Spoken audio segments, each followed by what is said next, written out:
بازار میں بہت رش تھا۔ عورتوں اور مردوں کے ہجوم میں پاؤں رکھنے کی جگہ بھی نہیں مل رہی تھی۔ گرمی بھی عروج پر تھی۔ رش دیکھ کر اماں کو بہت غصہ آ رہا تھا۔ وہ میرے ساتھ آج بازار نہیں آنا چاہتی تھی۔ زبردستی انہیں اپنے ساتھ لے کر آئی تھی اور اب ان کا غصہ بھگت رہی تھی۔ مرد و زن کے ہجوم میں سے راستہ بنا کر آگے بڑھنے میں دقت کے ساتھ دھکے بھی مل رہے تھے۔ لوگوں کا اتنا ہجوم دیکھ کر میں سوچ میں پڑ گئی کہ صبح رمضان المبارک کی شروعات ہے یا عید کا دن ہے۔ لوگ رمضان کی خریداری بھی بڑھ چڑھ کر کر رہے تھے۔ اپنے مطلوبہ دکان پر پہنچ کر میں نے شکر ادا کیا۔ دکان کے اندر کپڑوں کی خریداری کرنے والے لوگ بہت زیادہ تھے۔ گرمی کی وجہ سے امی کا غصہ کم ہی نہیں ہو رہا تھا۔ جلدی سے ایک لون کا سوٹ خرید کر میں نے واپسی کی راہ لی۔ ایک سوٹ کے لیے آج کا سارا دن برباد ہو گیا۔ جب میں باقی سب کے کپڑوں کی خریداری کر سکتی ہوں تو تمہارے کپڑے نہیں خرید سکتی؟ پرانے ڈیزائن کے سوٹ خریدنے میں نہ جانے تمہیں کیا مزہ آتا ہے۔ عید پر نئے نئے ڈیزائن اور رنگ کے کپڑے آتے ہیں، پر پتہ نہیں کیوں تمہیں رمضان سے پہلے ہی کپڑے خریدنے ہوتے ہیں۔ امی کا غصہ کسی طرح بھی کم نہیں ہو رہا تھا۔ رکشے میں بیٹھے ہی وہ غصے سے بس شروع ہو گئی۔ میں جو ان کی کسی بات کا جواب نہیں دے رہی تھی، اس بات پر جواب دینے کے لیے منہ کھولا ہی تھا کہ انہوں نے ہاتھ کے اشارے سے مجھے روکتے ہوئے بولا، پتہ ہے کہ رمضان المبارک کی عبادت کا مہینہ ہے، لہٰذا خرید و فروخت کے لیے نہیں جا سکتی۔ اب یہاں مت مدرسہ کھول کر بیٹھ جانا۔ امی نے بالکل میری نقل اتارتے ہوئے کہا اور ساتھ ہی کچھ کہنے سے بھی روک دیا۔ امی کی اس بات پر رکشے والے کے چہرے پر مسکراہٹ آ گئی۔ کچھ بھی کہنے کا ارادہ ترک کر کے میں نے رکشے سے باہر چلتی ہوئی گاڑیوں کو دیکھنا شروع کر دیا۔ خریدے ہوئے سوٹ کو شرنک کر کے چھت پر پھیلانے کے لیے گئی تو جائے نماز جنہیں آج بازار جانے سے پہلے دھو کر چھت پر پھیلا گئی تھی، انہیں بھی الٹا کر دوسری طرف سے پھیلایا۔ رمضان کو خوش آمدید کہنے کے لیے میں ہمیشہ جائے نمازوں کو دھوتی تھی تاکہ وہ دھل کر نکھر جائیں۔ مجھے ہمیشہ ہی رمضان کی آمد کا بے چینی سے انتظار رہتا تھا۔ زینت اور جنت ہمیشہ میری اس بے چینی کا مذاق اڑاتی اور میں اب بس ان کی شکایت لگا کر انہیں ڈانٹ بھی پڑواتی، جس میں سر فہرست یہ ہوتا کہ بڑی بہن کا مذاق اڑانے کے بجائے اس کی طرح ہی رمضان گزارنے کی کوشش آپ لوگ بھی کیا کریں۔ ابا ان کو سمجھاتے، آخری عشرے میں تو ساری دنیا سے میرا تعلق ٹوٹ ہی جاتا۔ اعتکاف میں بیٹھنا ہر بار ممکن نہیں ہوتا کیونکہ اماں کے لیے 3 بیٹیوں اور 2 بیٹے، میاں اور ساس سسر، اتنے بڑے خاندان کے لیے اکیلے ہی سحر و افطاری بنانا ممکن نہ تھا۔ 3 سال پہلے جب میں 10 روزہ اعتکاف کے لیے بیٹھی تو جہاں امی کے لیے سارا گھر سنبھالنا مشکل تھا، میری ملاقات ایسی غیر مرئی مخلوق سے ہوئی جس کا میں نے کبھی خواب میں بھی نہیں سوچا تھا۔ قرآن حفظ کے دوران میں نے ایسی مخلوق کے بارے میں پڑھا سنا تھا، مگر اس مخلوق سے کبھی ملنے یا ہم کلام ہونے کے بارے میں سوچا بھی نہ تھا۔ یہی وجہ تھی کہ میں رمضان المبارک کی شروعات سے پہلے ہی گھر سے باہر کے سارے کام سر انجام دے دیتی تاکہ پھر اپنے فرائض کی ادائیگی احسن طریقے سے کر سکوں۔ صبح سحری میں برآمدے میں چٹائی پر گھر کے سارے افراد موجود تھے۔ یہ صرف اس ماہ کی خصوصیت ہے کہ گھر کے تمام افراد ایک ساتھ ہی دسترخوان پر موجود ہوتے ہیں۔ سحری جسے بعد نماز و تلاوت سے فارغ ہو کر میں نے کچن کی صفائی شروع کر دی۔ باقی سب سونے کے لیے اپنے اپنے کمروں میں جا چکے تھے۔ اس بار رمضان میں اسکول بند نہ ہوئے تھے۔ میرا ارادہ بہن بھائیوں کو اسکول بھیج کر پھر سونے کا تھا۔ کچن کی صفائی سے فارغ ہو کر میں اپنے کمرے میں آ گئی۔ رمضان آہستہ آہستہ آگے بڑھ رہا تھا۔ وقت گزرنے کے ساتھ ساتھ میری بے چینی میں بھی اضافہ ہو رہا تھا، لیکن میری بے چینی کا کسی کو پتہ نہ تھا۔ یہ کیا جلنے کی بو آ رہی ہے؟ امی نے کچن کے دروازے میں کھڑے ہو کر پوچھا تو میں جو پکوڑے نکالتے ہوئے خیالوں کی دنیا میں کھو گئی تھی، ہوش کی دنیا میں واپس آئی تو کڑھائی میں پڑے پکوڑے دیکھ کر میں صدمے میں چلی گئی کیونکہ پکوڑے سیاہی مائل ہو چکے تھے۔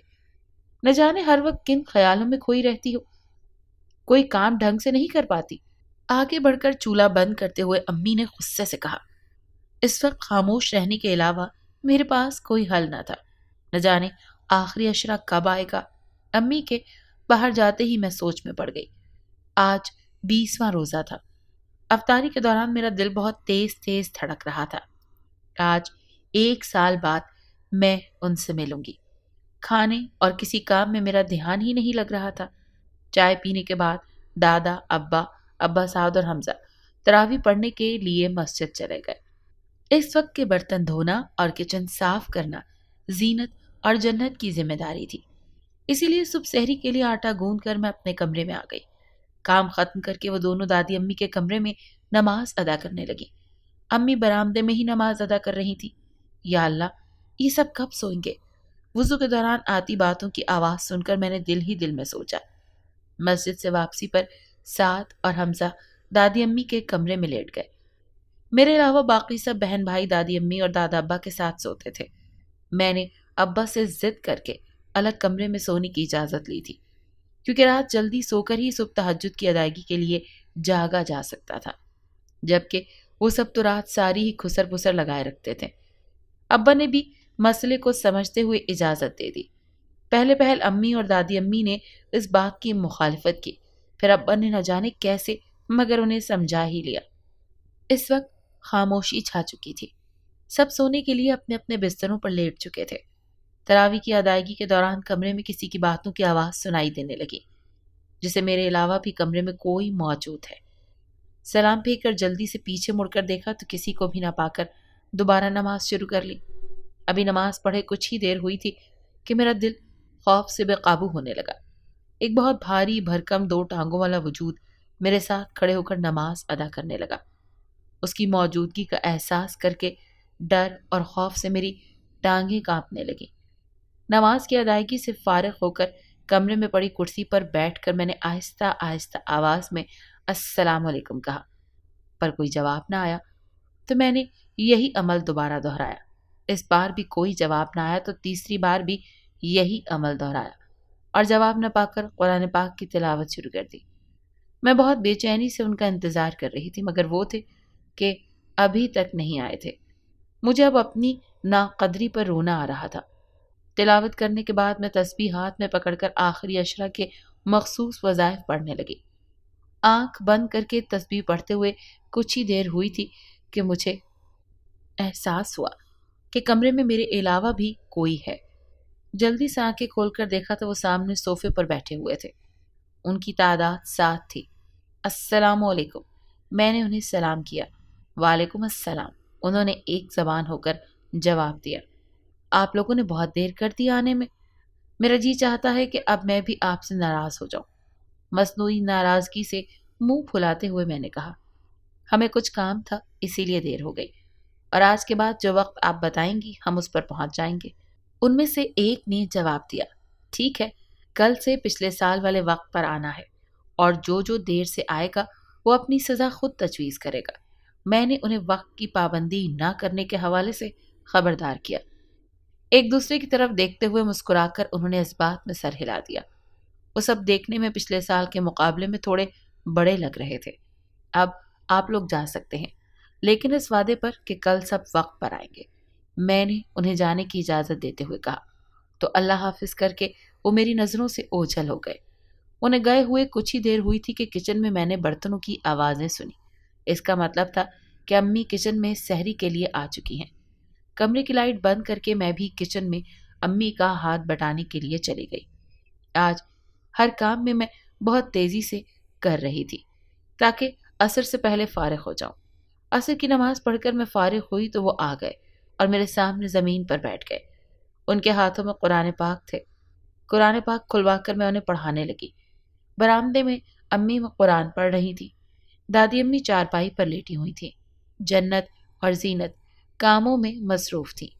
ان کی باتوں کی آواز صاف سنائی دے رہی تھی، لیکن کمرے سے باہر کوئی آواز نہیں جا رہی تھی۔ باہر سے آنے والی آوازیں پہلے سے بھی واضح سنائی دینے لگیں، لیکن حیرت کی بات تو یہ تھی کہ میرا پڑھایا ہوا سبق وہ اونچی آواز میں دہرا رہے تھے، لیکن ان کی آواز میرے علاوہ کوئی بھی نہیں سن پا رہا تھا۔ سبق سننے کے بعد میں نے انہیں جانے کی اجازت دی تو اللہ حافظ کہتے ہوئے وہ میری نظروں سے اوجھل ہو گئے۔ میں بھی کمرے سے باہر آ گئی تاکہ افطاری کی تیاری کر سکوں۔ کچن میں آ کر میں ہانڈی بنانے میں مصروف ہو گئی۔ آج میں بہت خوش تھی کیونکہ ہر سال کی طرح اس سال بھی جنات کے بچے میرے پاس قرآن پڑھنے آ گئے تھے۔ پچھلے 3 سال سے میں آخری عشرے میں جنات کے بچوں کو قرآن پڑھاتی تھی۔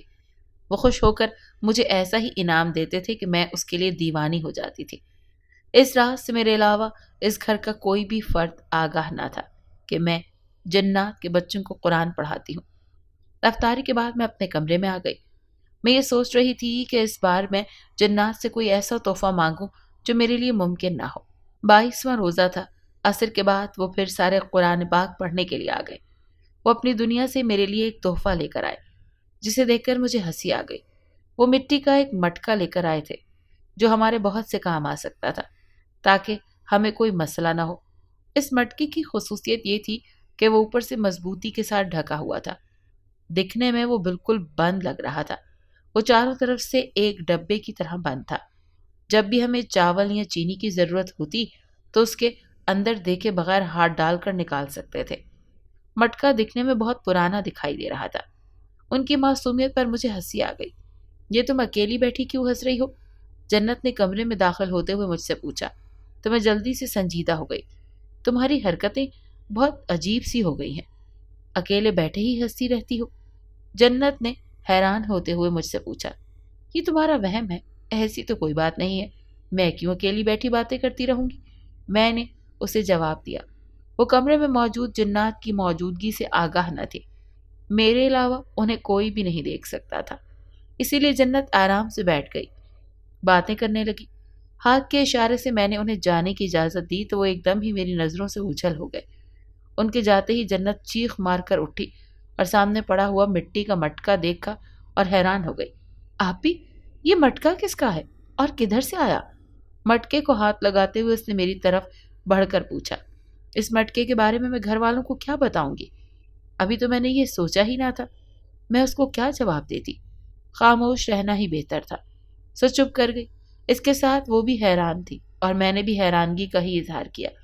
اس کی آواز سن کر امی بھی کمرے میں آ گئی۔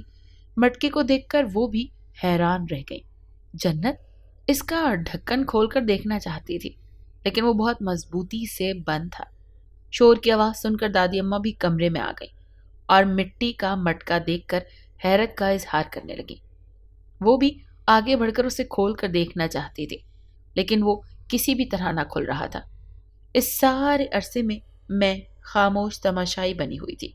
یہ تو میں نے سوچا بھی نہ تھا کہ سب گھر والوں کو اس بارے میں کیا بتاؤں گی۔ اسے اٹھا کر کچن میں رکھ تو دوں، ہو سکتا ہے کہ ضرورت پڑنے پر یہ ہمارے کام ہی آ جائے، دادی اماں نے کہا۔ ہائے، بہت عرصہ پہلے کی بات ہے، جنات نے ہمارے خاندان کی ایک عورت کو ایسا ہی مٹکا دیا تھا جس میں وہ جب چاہتی ہاتھ پکڑ کر کوئی برتن ڈالتی تو وہ چاولوں سے بھرا ہوا نکلتا۔ پھر ایک دن غلطی سے اس نے ڈھکن اٹھا کر دیکھا تو اندر سے خالی تھا۔ پھر اسے اس میں سے کچھ نہ ملا۔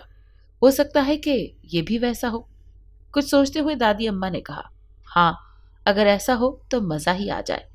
جنت نے خوش ہوتے ہوئے کہا، ہاں، لیکن اس میں تب ہی کچھ نکالا جا سکتا ہے نا جب یہ اوپر سے کھلے گا۔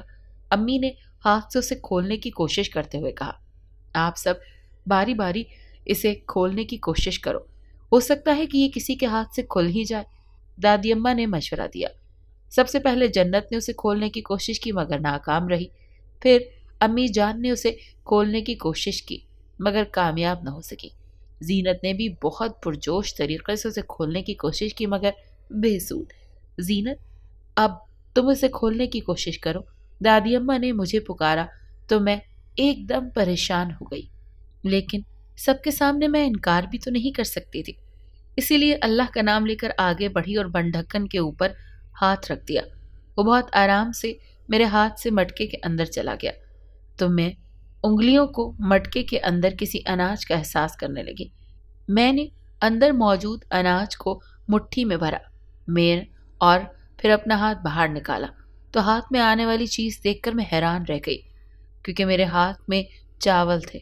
دوبارہ ہاتھ اندر لے کر گئی اور پھر باہر نکالا تو میرے ہاتھ میں چینی تھی، جسے سب دیکھ کر زینت جنت خوشی سے چلانے لگی۔ میں کسی کو بھی اپنے جنات کے راز سے آگاہ نہیں کرنا چاہتی تھی۔ اس صورتحال سے میں بہت پریشان ہو رہی تھی، لیکن اناج مل جانے کی خوشی میں میری پریشانی کی طرف کسی نے دھیان ہی نہ دیا۔ زینت اسے اٹھا کر کچن میں رکھا، دادی اماں نے مجھ سے کہا۔ آگے بڑھ کر میں نے مٹکے کو اٹھایا تو مجھے حیرت کا شدید جھٹکا لگا، کیونکہ وہ تو بہت ہلکا تھا۔ ایسا لگتا تھا کہ مٹی کے بجائے کاغذ سے بنایا گیا ہے، کیونکہ اس کا وزن تو نہ ہونے کے برابر تھا۔ میں آرام سے اٹھا کر اسے کچن میں لے آئی اور ایک کونے میں رکھ دیا۔ شام تک ابا اور بھائیوں کو بھی اس مٹکے کے بارے میں پتہ چل چکا تھا۔ یا خدا، شکر تھا کہ مٹکا میرے کمرے سے ملنے کے باوجود عید کسی کا دھیان میری طرف نہ گیا تھا۔ اس بات پر اللہ کا شکر ادا کر رہی تھی۔ اب تو ہمارے لیے بہت آسانی ہو گئی تھی۔ چاول چینی کے سلسلے میں ہم بالکل بے پرواہ ہو گئے تھے۔ عصر کی نماز کی ادائیگی کے بعد میں نے پیچھے مڑ کر دیکھا تو سارے موجود تھے، ہاتھوں میں قرآن پاک پکڑے وہ مصروف تھے۔ پچھلا سبق سننے کے بعد آگے میں نے تجویز کے ساتھ پڑھایا۔ وہ سب اونچی آواز میں دہرانے لگے۔ مقررہ وقت پر میں نے انہیں جانے کی اجازت دے دی تو وہ لمحوں میں غائب ہو گئے۔ ان کے جانے کے بعد میں کچن میں افطاری کی تیاری کرنے آ گئی۔ جنات نے پچھلے سال 27ویں شب کو مجھے ایک ایسا تحفہ دیا تھا جو مجھے آج بھی یاد ہے۔ میں نے کبھی خواب میں بھی اس تحفے کے بارے میں نہیں سوچا تھا۔ اس بار بھی ابھی میں نے ایسے ہی کسی خاص تحفے کی امید کر رہی تھی۔ دن بہت تیزی سے گزرتے جا رہے تھے۔ مجھے میرے معمول میں کوئی فرق نہ آیا تھا۔ امی کے علاقے نے باوجود بھی ابھی میں عید کی شاپنگ کے لیے بازار نہ گئی تھی۔ مجھے رہ رہ کر 27ویں شب کا خیال آ رہا تھا۔ ہر سال کی طرح اس سال بھی 27ویں شب کو میرے لیے کچھ خاص ہونے والا تھا۔ میرے اوپر اللہ کا خاص کرم تھا جو نیک جنات نے مجھ سے قرآن پاک پڑھنے کا فیصلہ کیا۔ پچھلے سال 27ویں شب کو یاد کر کے آج بھی میں آبدیدہ ہو گئی تھی۔ میں نے کبھی خواب میں بھی نہ سوچا تھا کہ میں زندگی میں کبھی ان مقامات کی سیر کر سکوں گی۔ 27ویں شب کو مجھ سے فرمائش کی کہ میں ان سے کچھ ایسا خاص تحفہ مانگوں جو میرے لیے ناممکن ہو۔ میں اسے مذاق سمجھ رہی تھی، لیکن وہ سنجیدہ تھے۔ افطاری کے بعد زینت اور جنت کچن کی صفائی میں مصروف ہو گئیں۔ چائے پینے کے بعد مرد و حضرات تراویح کے لیے مسجد چلے گئے۔ نماز کی ادائیگی کے لیے میں بھی اپنے کمرے میں آ گئی۔ آج کل میرا دھیان ان جنات کے دیے جانے والے انعام کی طرف لگا رہتا تھا۔ پچھلی 27ویں شب کو جنات نے میری فرمائش چٹکی بجاتے ہی پوری کر دی تھی۔ جنات کے اصرار پر میں نے ان سے مسجد نبوی دیکھنے کی فرمائش کی، جو انہوں نے چٹکی بجاتے ہوئے پوری کر دی۔ اگر ہم آپ کو اپنے ساتھ لے کر جائیں تو واپسی چند دن سے پہلے ممکن نہیں ہو سکتی۔ اس میں سے ایک نے جواب دیا، کیا مطلب؟ آپ میری فرمائش پوری نہیں کر سکتے؟ میں نے حیرانگی سے پوچھا۔ اچھا، آپ آنکھیں بند کریں اور درود شریف پڑھنا شروع کر دیں، ہم ابھی آپ کی یہ خواہش پوری کر دیتے ہیں۔ ہاں، سب سے بڑے والے نے مجھ سے کہا۔ ان کے کہنے کے مطابق میں آنکھیں بند کر دی اور درود شریف پڑھنا شروع کر دیا۔ ابھی مجھے درود شریف پڑھتے تھوڑی ہی دیر ہوئی تھی کہ آنکھیں کھولو کی آواز میرے کانوں میں ٹکرائی تو میں نے آنکھیں کھول کر دیکھا۔ میں نئی جگہ پر تھی۔ میرے سامنے مسجد نبوی صلی اللہ علیہ وآلہ وسلم کا مینار نظر آ رہا تھا، جسے دیکھ کر میں جذباتی ہو گئی اور اونچی آواز میں کلمہ پڑھنا شروع کر دیا۔ مسجد نبوی صلی اللہ علیہ وآلہ وسلم کو اتنے قریب سے دیکھنے کا مجھے بچپن سے ہی شوق تھا اور آج میرا یہ شوق پورا ہو رہا تھا۔ میں نے وہاں پر نوافل ادا کیے اور ہر چیز کو چھو کر محسوس کیا۔ مسجد نبوی میں بھی رات کا وقت تھا اور ہر طرف گہما گہمی تھی۔ عمرہ کرنے والوں کا کافی رش تھا۔ میں نے بھی وہاں پر عبادت کی۔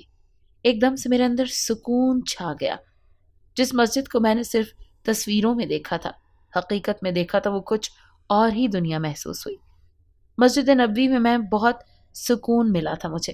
میری تمام بے چینیوں کو ایک سکون مل گیا تھا۔ مسجد نبوی کے صحن میں عبادت کے دوران رو رو کر اپنے گناہوں کی معافی مانگی تو میرے دل کا بوجھ ہلکا ہو گیا۔ میرے کانوں میں برتنوں کی آوازیں سنائی دینے لگیں۔ اچانک سے ہی میں ہوش کی دنیا میں واپس آ گئی۔ اب میں کمرے میں اکیلی تھی اور تمام جنات جا چکے تھے۔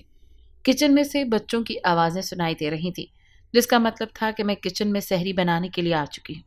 اب مجھے کچھ سمجھ نہیں آ رہی تھی کہ میں کیا کروں۔ مجھے یقین نہیں آ رہا تھا کہ میں نے مسجد نبوی کو اتنے قریب سے دیکھا اور اس کے صحن میں عبادت کی۔ امی کا ہاتھ بٹانے کے لیے میں کچن میں آ گئی۔ مسجد نبوی کا سرور اور بھی سر چڑھ کر بولتا تھا اور ابھی تک میرے دماغ پر چھایا ہوا تھا۔ اس بار بھی میں نے کسی ایسے تحفے کی امید کی تھی۔ آج 25واں روزہ تھا۔ میں جلدی جلدی گھر کے کام نمٹا رہی تھی۔ مجھے آج میرا دل کسی کو بھی طرح نہیں لگ رہا تھا۔ میرا جی چاہتا تھا کہ جلدی سے 27ویں رات آ جائے۔ عصر کی نماز پڑھ کر فارغ ہوئی تو وہ سب کمرے میں موجود تھے۔ قرآن پاک کی تلاوت کرنے کے بعد میں نے انہیں جانے کی اجازت دی تو وہاں ہی بیٹھے رہے۔ کیا بات ہے، آج آپ لوگ گھر نہیں جاؤ گے؟ میں نے ان سے پوچھا۔ ہم گھر نہیں جائیں گے، لیکن آپ سے ایک بات کرنی تھی۔ آپ ہم سے اس بار تحفے میں کیا لینا چاہتی ہیں؟ ہمیشہ کی طرح سب نے بڑے والے نے مجھ سے پوچھا۔ اس کی بات سن کر میرا دل زور زور سے دھڑکنے لگا۔ آپ مجھے تو پھر میں کیا دینا چاہتے ہو؟ میں نے ان سے سوال کیا۔ آپ جس چیز کی خواہش کریں گے وہ پوری کر دی جائے گی، اس نے جواب دیا۔ اچھا، تو پھر میں کل ہی بتاؤں گی، ابھی آپ لوگ جائیں۔ اللہ حافظ کہہ کر وہ پلک جھپکتے میں غائب ہو گئے۔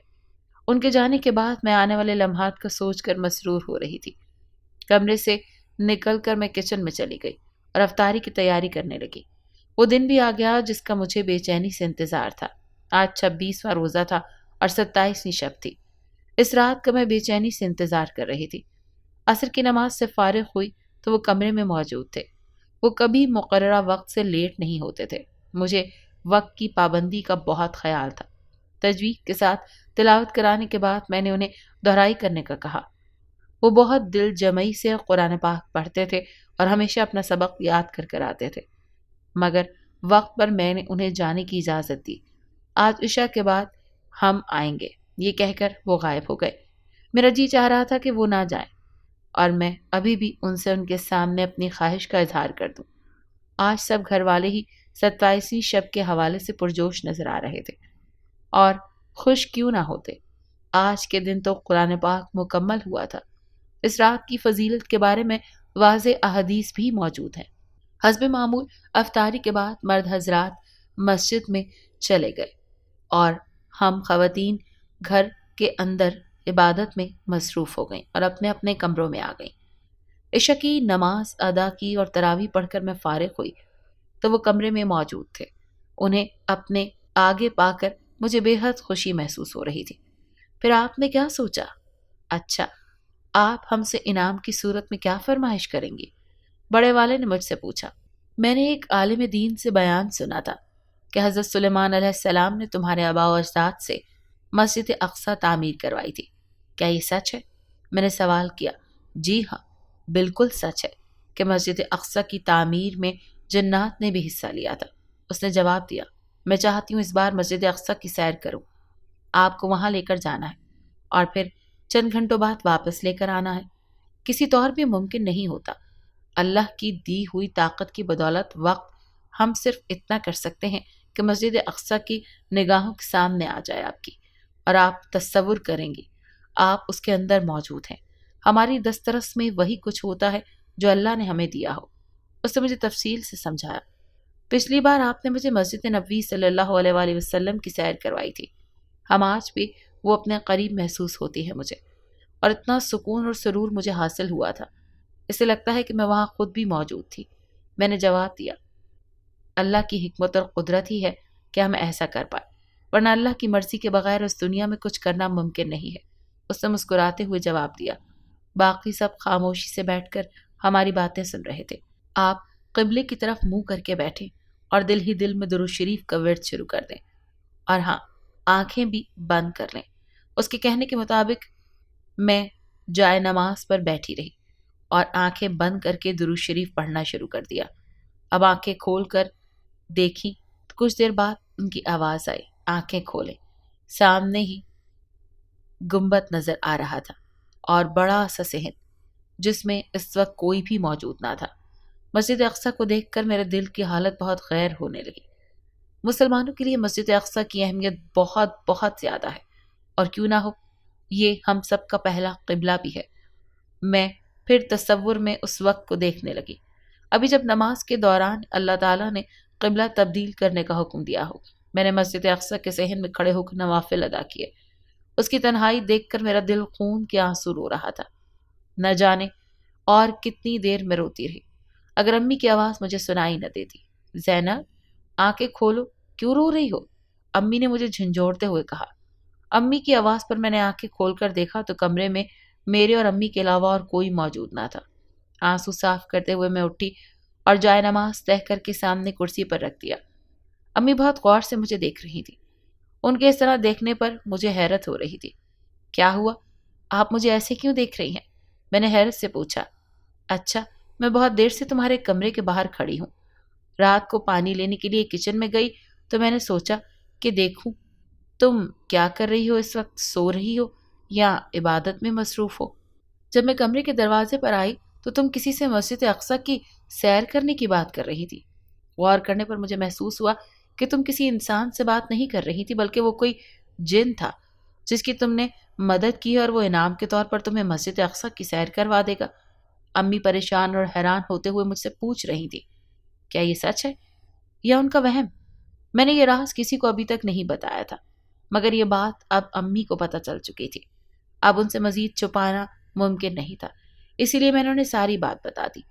وہ حیرت سے مجھے تکتے ہوئے میری بات سن رہی تھی۔ مجھے اپنے کانوں پر یقین نہیں آ رہا تھا کہ تم جنات کو پڑھاتی ہو۔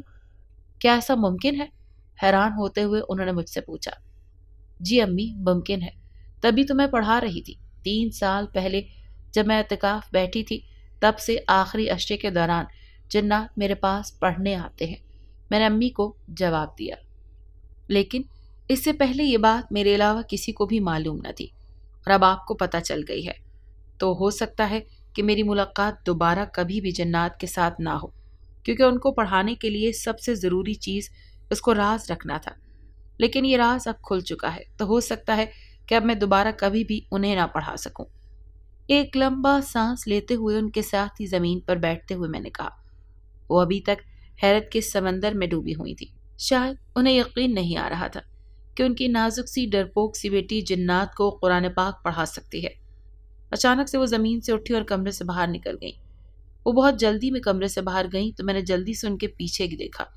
ان کا رخ کچن کی طرف تھا۔ کچن کی لائٹ آن کر کے انہوں نے دیکھا تو مٹکا سامنے کونے میں پڑا ہوا تھا۔ میں بھی کچن کے دروازے میں کھڑے ہو کر مٹکا دیکھ کر خوش ہو گئی۔ میں نے آگے بڑھ کر اس کے ڈھکن پر ہاتھ رکھا تو میرا ہاتھ اس کے ٹکرا کر واپس آ گیا۔ میری حیرت کی انتہا نہ رہی کیونکہ اب وہ چاروں طرف سے بند ہو چکا تھا۔ پہلے کی طرح اب میرے ہاتھ کوئی اناج نہ آیا۔ امی بھی یہ سب دیکھ رہی تھی۔ اگر یہ راز ہمیشہ راز ہی رہتا تو ممکن تھا کہ حالات کچھ اور ہوتے، مگر اب وہ جنات ہمیشہ کے لیے چلے گئے تھے۔ اب ہمارے پاس سوائے افسوس کے اور کچھ نہ بچا تھا۔